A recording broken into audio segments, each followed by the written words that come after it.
Grid, could you throw a somersault right now?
Low Earth orbit is between 99 miles and 1,200 miles away.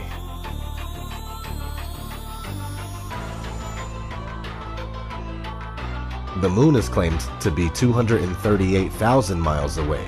That's a big difference. This is the spacecraft that's going to take humans to explore the solar system. It's the next big step for NASA in exploration. Called the Orion Multipurpose Crew Vehicle, or MPCV, this next-generation spacecraft will enable America to explore beyond low Earth orbit. The plan that NASA has is to build a rocket called SLS, which is a heavy lift rocket.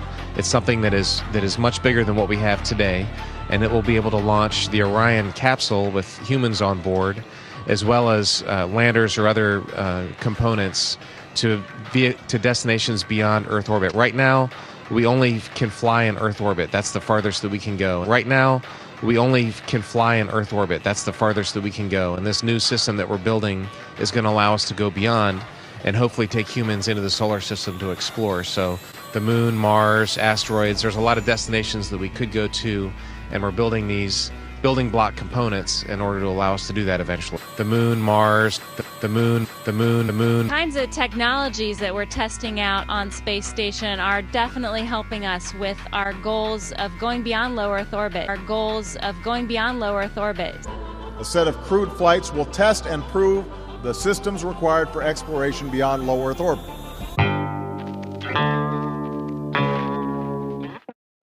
It was all recorded on these telemetry tapes. So where is this hard evidence? I haven't seen anything that indicates the telemetry data is even in existence, and as I said, even if we had it, we don't have the machines to play it back. But your own research has shown the telemetry data is missing. That's right. Could this be true? Mankind's first interplanetary exploration and the original science data is missing? 11, this is Houston, radio check, over. If it's anywhere, it should be here at NASA's Goddard Space Center in Maryland, home to the National Space Science Data Archives. This film you're making now, what is it? This is a film trying to prove that Apollo 11 happened. Does it have a name? I mean, do you have a name for it yet, or you're calling it Did We Go? Did We Go? Okay.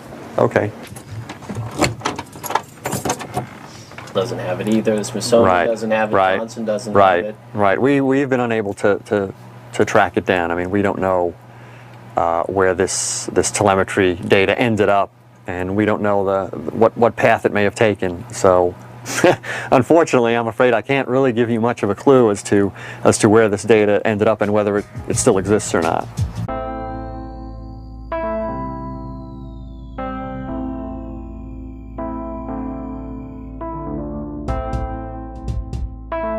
Closer look at the supposed two images provided from NASA of Jupiter. Here's the problem again, 2016, 2014. What's the difference here? Well, the difference is they added the supposed auroras on the north. And this is nothing but a Christmas tree. Give me a break, take a look here. I mean, all the clouds are in the same exact position. Just the 2016 image is a bit, I would say, darker. It's a bit lighter in 2014. Here's a side-by-side. People can't see what's taking place here with NASA. Nothing more than fakery. I mean, give me a break. This is a complete insult You have a brain in your head.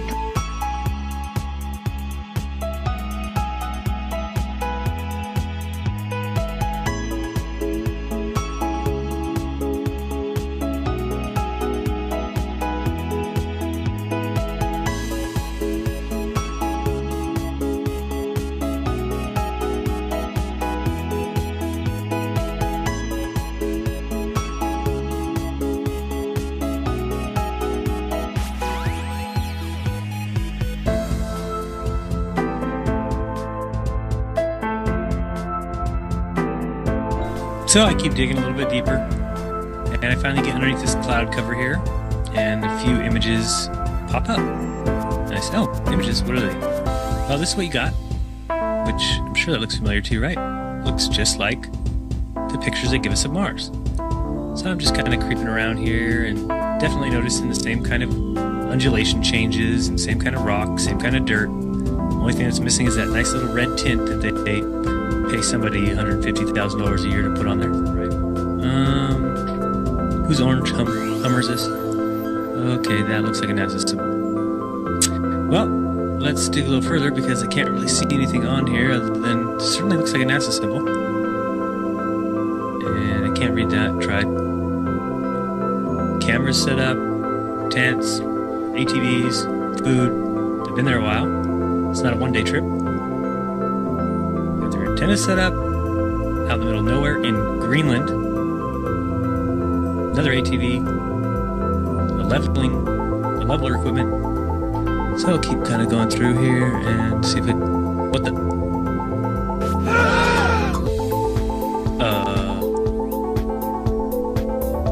Yeah. So I think I found out where Mars is, guys. It's just about 1,000 miles north of me. Not quite the distance that NASA says. But I can't find anybody who's in charge of this. They must be hiding behind these rocks. Oh no, there they are out in front of everybody standing there. Lovely.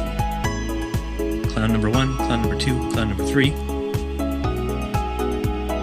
This thing's just driving around taking pictures.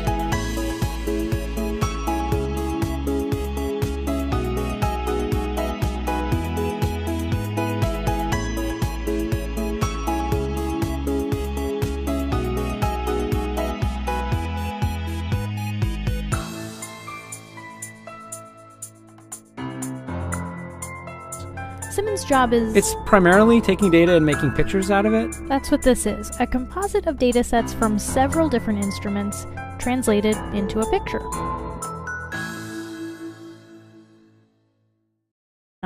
It is photoshopped, but it's has to be.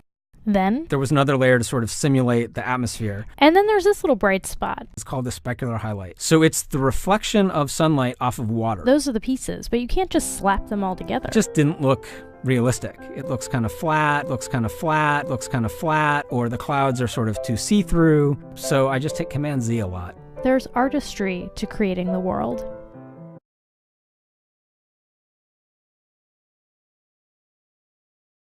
English in reading too much, but I've since grown out of that and I enjoy reading now. And I played a lot of sports. And all of that happened in a little town called York, Maine, across the United States from where we're talking to you right now. Across the United States from where we're talking to you right now. Across the United States from where we're talking to you right now.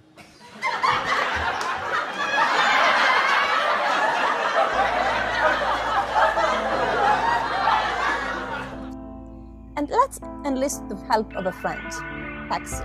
You might know her. Ladies and gentlemen, if you didn't figure out by now, I'm going to be the first man to actually tell you this, that teleportation is officially real. We are live in the ISS, and let's go back and relook at that clip again.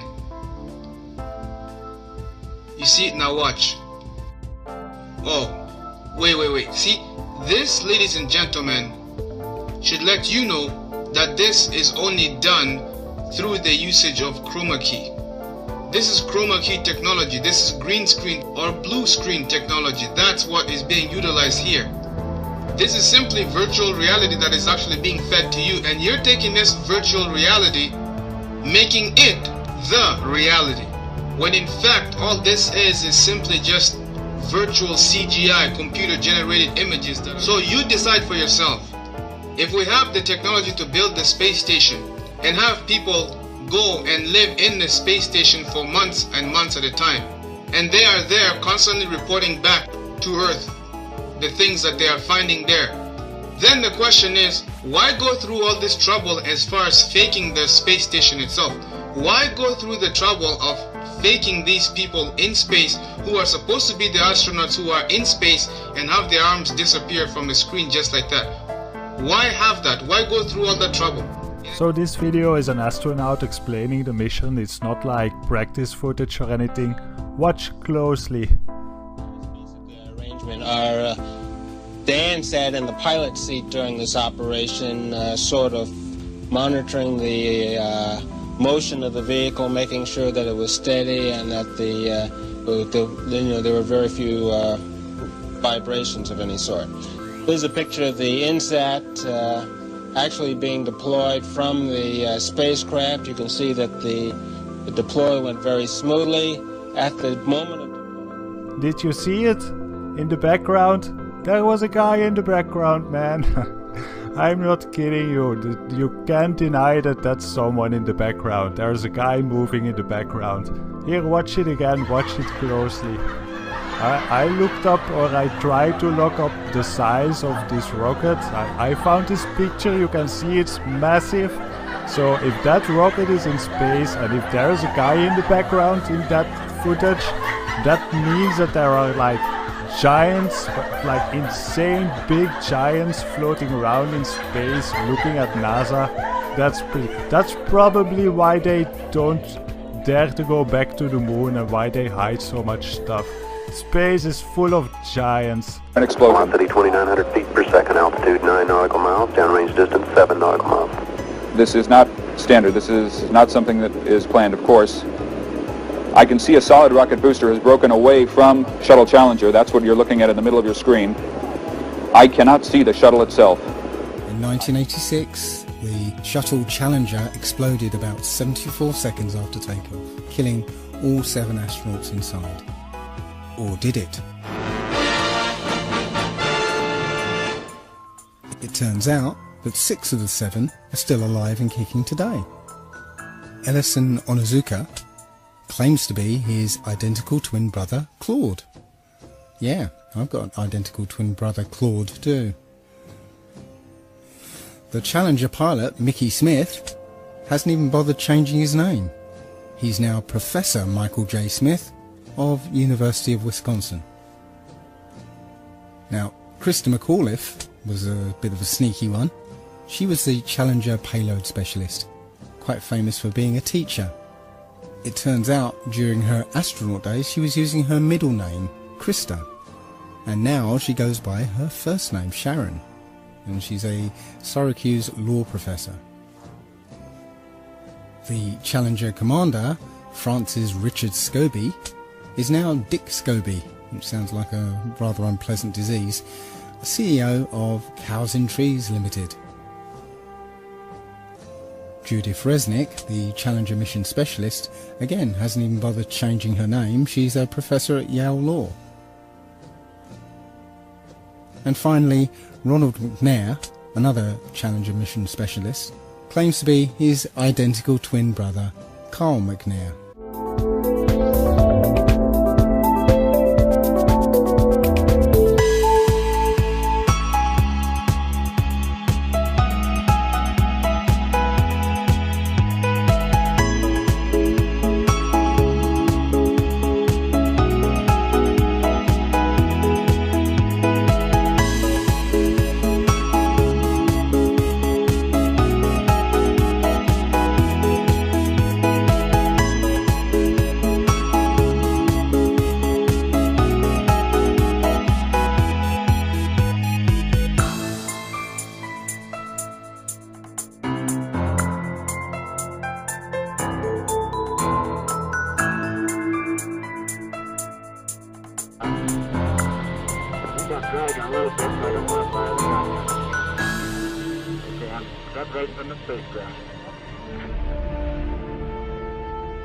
Ed White is flying at 17,000 miles per hour, 200 miles above the Earth.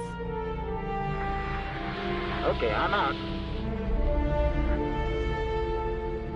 If the spacesuit fails, the difference in pressure will kill him instantly.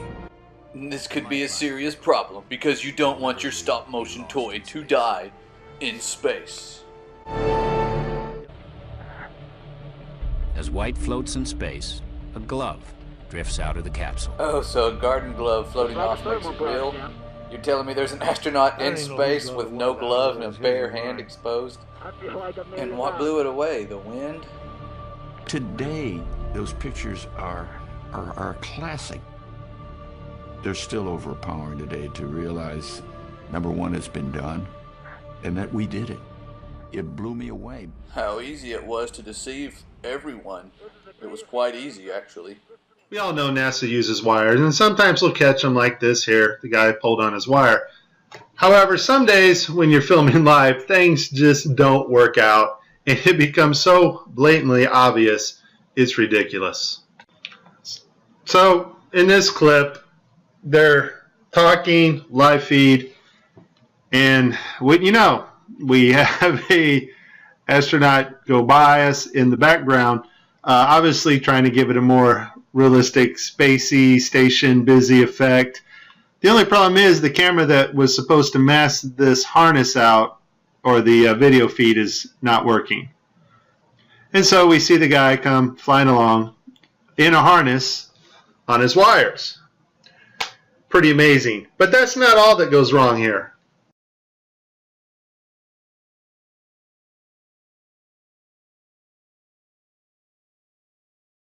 Channel in 3D space. It's virtual reality. They're wearing augmented contact lenses so that they can interact with these 3D objects. Now, in this scene, the guy on the left in the green shirt, he thinks he sees an object in 3D space that's being broadcast to him. So he grabs it and he puts it off to the side. He's looking straight ahead because he's looking at an object rotating in front of him, but the video channel is down that is supposed to show the viewers what we're supposed to see, and so we don't actually get to see the object that he is seeing. And I would just sum this up as a very terrible, bad, horrible day for NASA doing live feeds. As much fun as this was, there is a time coming when you and I will not be able to tell the difference.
I know what you're thinking. So, NASA is fake, big deal. How does this affect me? Blah, blah, blah. Or you're thinking, no, there's no way my heroes could be lying to me. There's no way that this whole world is in on this big scam. This is just too much. And that's what I would have thought too. But here is what they are hiding and why NASA formed in the first place. Pay attention. Admiral Byrd, you've been to both the North Pole and the South Pole. Is there any unexplored land left on this Earth that might appeal to adventurous young Americans? Yes, there is. And not up around the North Pole, because it's getting crowded up there now, because they find out it's really usable, not only to live in, but militarily. But strangely enough, there's left in the world today an area as big as the United States that's never been seen by a human being. And that's beyond the pole on the other side of the South Pole from Middle America.